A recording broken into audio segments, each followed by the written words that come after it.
Hello friend, welcome back to my channel প্রতিমার জগৎ। আমি প্রতিমা চলে এসেছি তোমাদের সামনে অসাধারণ একটি রেসিপি নিয়ে। মালপোয়া খেতে ভালোবাসে না এমন খুব কম লোকই আছে। আমরা প্রত্যেকে মোটামুটি মালপোয়া খেতে ভালোবাসি। তো আজকে আমি তোমাদের সামনে করে দেখাবো রাঙা আলুর মালপোয়া। এই মালপোয়া বাড়িতে যে কোনো পুজোতে কিংবা রাধা গোবিন্দের ভোগের জন্য তোমরা এই মালপোয়া করতে পারো। খুব অল্প সময়ে হয়ে যায়, খুব একটা বেশি সময় লাগে না, খেতেও অপূর্ব নরম তুলতুলে মালপোয়া, মুখে দিলেই গলে যায়। তো আমি এখানে প্রথমে রাঙা আলুগুলোকে সেদ্ধ করে নিয়েছি। তার মধ্যে থেকে দুটো রাঙা আলু আমি নিলাম, অল্প করেই করব, তোমরা চাইলে বেশি করে করতে পারো। তো দুটো রাঙা আলু নিয়ে খুব ভালো করে আমি খোসাগুলোকে আগে ছাড়িয়ে নেব। ছাড়িয়ে নেওয়ার পর একটা গ্রেটার নিয়েছি, গ্রেটারের সাহায্যে সেই রাঙা আলুগুলোকে খুব সুন্দর করে একটু গ্রেট করে নেব। তোমরা চাইলে হাত দিয়ে ম্যাশ করে নিতে পারো, তবে যেহেতু আমি এটি ময়দার সাথে গুলবো তাই গ্রেট করে নিলে গুলতে সুবিধে হবে।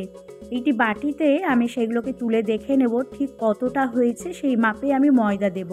তো আমি এখানে এই বাটির এক বাটি রাঙা আলু, গ্রেট করা রাঙা আলু নিলাম, তার মধ্যে ঠিক ততটাই আমি ময়দা নেব। আমি এক বাটি ময়দা এই বোলের মধ্যে নিয়ে নিলাম।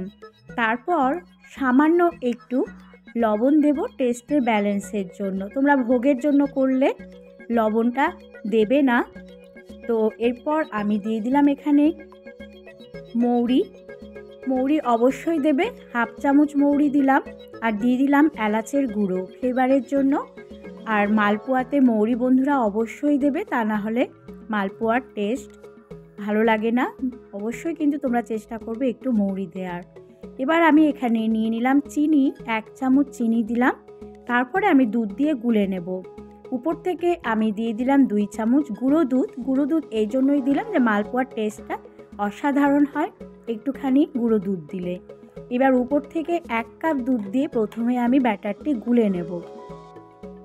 তো বন্ধুরা 1 কাপ দুধ দিলাম, লাগলে পরে আরও দেব। তো পরে আরও হাফ কাপ দুধ আমি এর মধ্যে দিয়েছি। দিয়ে খুব ভালো করে ব্যাটারটি গুলে নিতে হবে। সামান্য একটু বেকিং সোডা আমি দেব, দিয়ে ব্যাটারটি গুলে ঢাকা দিয়ে রেখে দিলাম। এবার সেরাটা আমি তৈরি করে নেব। আমি ওভেনে একটি বোল চাপিয়েছি, তার মধ্যে আমি নিয়ে নেব 1.5 কাপ চিনি আর নিয়ে নেব 2 কাপ জল। এবার খুব ভালো করে সেরাটি তৈরি করে নিতে হবে। তার আগে আমি এর মধ্যে দিয়ে দেব 2টো এলাচ ফাটিয়ে। সেরাটি মনে রাখতে হবে যেন একদমই পাতলা না হয়, আবার খুব ঘনও না হয়, একটু চ্যাটচ্যাটে হলেই কিন্তু সেরাটি আমি নামিয়ে নেব। আমার ওভেনে সেরা চাপানো আছে। এবার ব্যাটারের মধ্যে আমি নিয়ে নিলাম খানিকটি কিশমিশগুলো আমি একটু মাঝ বরাবর কেটে নিয়েছি। গোটা কিশমিশ আমি দেব না, একটু কেটে নিলে ভালো লাগে খেতে। এবার ব্যাটারটি আমার হয়ে গেছে, আমি ঢাকা দিয়ে রেখেছিলাম 20 মিনিটের মতো। এবার সবগুলোকে একে একে মালপোয়াগুলো ভেজে তুলব। তেল গরম হয়ে গেছে, এবার হাই টু লো ফ্লেমে কিন্তু মালপোয়াগুলোকে ভেজে নেব। উপর থেকে একটু তেলগুলো অনবরত এর ওপরে দিতে থাকবো, তাহলে পোয়াগুলো একবারে ফুলে উঠবে। দেখতে পাচ্ছ কি সুন্দরভাবে আমার পোয়াগুলো ফুলে গেছে। তো বন্ধুরা গ্যাসের ফ্লেম কিন্তু কমিয়ে করতে হবে, হাই ফ্লেমে করলে আবার পুড়ে যাবে, ওপরটা শক্ত হবে, ভেতরটা নরম থেকে গেলে খেতে ভালো লাগবে না। এইভাবে অনবরত তেল দিতে থাকলে তাহলে ওপরটাও খুব সুন্দরভাবে হয়ে যাবে। তো বন্ধুরা দেখতেই পাচ্ছ একে একে আমি সেরার মধ্যে এই পোয়াগুলো দিয়ে দেব, দিয়ে একটু নাড়তে থাকবো।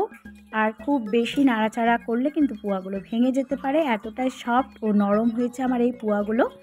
নিয়ে কিছুক্ষণ ভিজিয়ে রাখবো, তারপরে সেগুলোকে প্লেটে তুলে নেব।